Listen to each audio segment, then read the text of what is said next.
Well, what, man? What you telling me? Back again. I'm going to talk about players that are coming back. It's a massive issue. We need to deal with it. Postecoglou's got a lot of work on his hands in terms of clearing out the deadwoods. Yeah, it's rough. But basically, I'm going to look at some of the attacking players we've got coming back. We've got Ndombele, who said he wants to come back.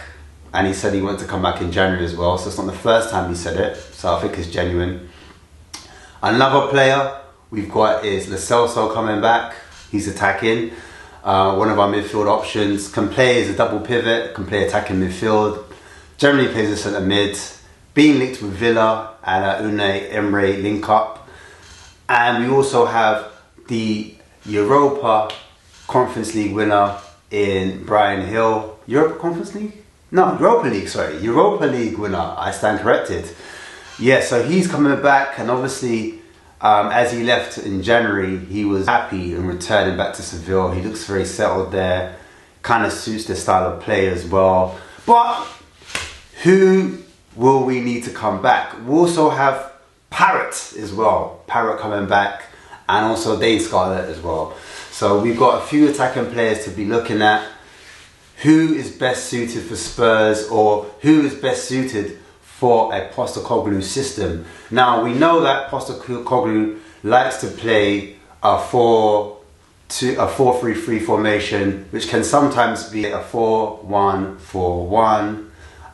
In possession, when we're camped in the opponent's half, it can be a 2-3-5 with 5 attacking players. So we're going to have 3 forwards with 2 midfielders joining them. At the moment, it will be Skip and Højbjerg in that attacking 5. Will that work for Postecoglou? Will it be enough? We haven't seen Skip in an attacking position a lot in last season, and I think for Højbjerg it was his best attacking returns with something like 4 goals, 5 assists, 9 goal contributions, something like that. So will we see Højbjerg differently in that system? Or will it be passing backwards or sideways? On days like this, they need everything to go their way.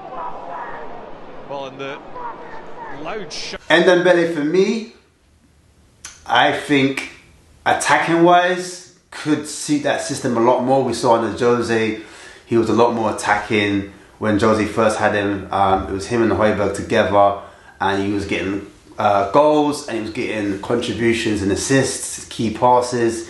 He was involved in a lot of attacking play, and I think Jose got the best out of him before he was dropped in the cup final by Ryan Mason. So possibly, my criticism for Ndombele is not his attacking, it's mainly his pressing. And I know Postecoglou likes to press a lot. When it comes to pressing, I'm not saying he can't do it, and he didn't do it when he was with Mourinho. I'm just saying that's not one of his strengths in terms of winning the ball back in challenges, tackling, etc, etc. I think Lo Celso is suited better for that role in terms of like pressing. But again, I don't think Lo Celso wants to be at Spurs, in my honest opinion. And I think there's going to be a deal done between Spurs and Aston Villa, if not sooner rather than later. In terms of Bryan Gil, I think again, similar situation. Does he want to be at Spurs? Does he see his future at Spurs?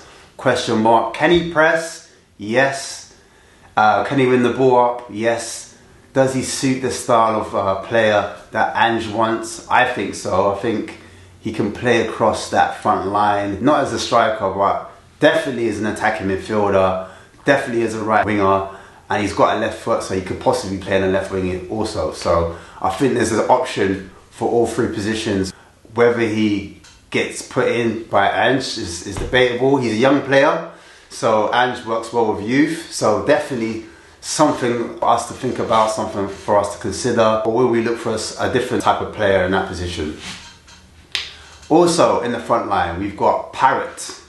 Now, for me personally, I haven't seen enough of him to make a full-on conclusion, but I know his loan spells haven't been going to the greatest degree. So that's a player I think we might have to either A, loan out again, or maybe look to move on. We also have someone called Dane Scarlett. But Scarlett hasn't been doing too well. I mean, hasn't been doing too bad, sorry. He's been playing for Portsmouth. He's got a total of 5 contributions. He scored 4 goals and he's had 1 assist. And I think the only way is up for him. You know, he's a young player. He's doing well on the under-21s. He's doing bits. And I like the look of him. He kind of like can see that he's been looking at Kane a lot. He's been studying the way Kane plays. And he's got a bit about, in terms of hold-up play, in terms of looking at that ball into feet, making runs off the ball. Yeah, I can see it. I can see where he's been watching Kane quite a bit. He's even said it in an interview that he's been learning off Kane. When Kane was there, he was kind of looking to him in terms of style of play, etc., etc. But I feel like at Portsmouth, he's been running the channels a lot more. He's been playing more of like an inside forward a lot more, and that's where most of his attacking returns have appeared, from what I've seen. So yeah, Dane Scarlett, definitely one for the future. One for right now, I wouldn't say I would bring him in right now. I know Ange likes to work with young players, so there's a possibility for him in the squad. I personally would loan him out for 1 more season. I'd like to stick him in a championship, buff him up a bit more, to give him more game time again. I don't want him to come to Spurs and all of a sudden his game time dries up. He's still 19, he's still raw. Just give him more opportunities again. Even if it's at League One again, just give him another loan spell where he gets a lot of minutes. Because I think for young players, they need a lot of minutes to develop. I don't want him to come into an environment that's toxic and we waste him. But yeah, Dane Scarlett, definitely one to look out for, one for the future. Now, we've been linked with another player. Another player we've been linked with, a young player.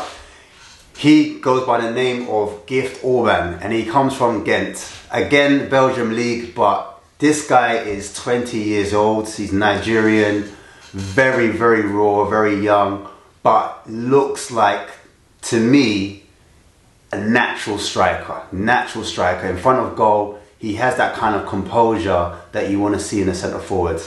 Very fast, very quick, very agile, really good at dribbling, very good at 1v1s, and gets himself in shooting positions quite often.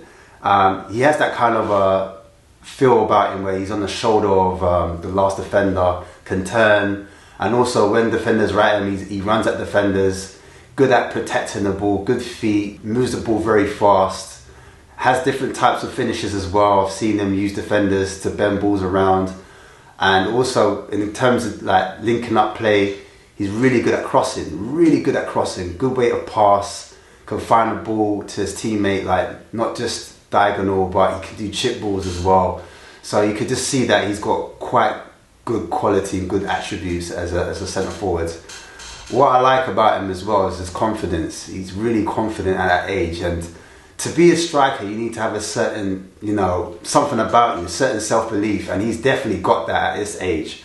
And as I said before, Angalu, he likes to work with young players, and I think this guy would be something that we could gamble on. And the reason why I say that is because he's got 17 goal contributions. That's 15 goals and 2 assists.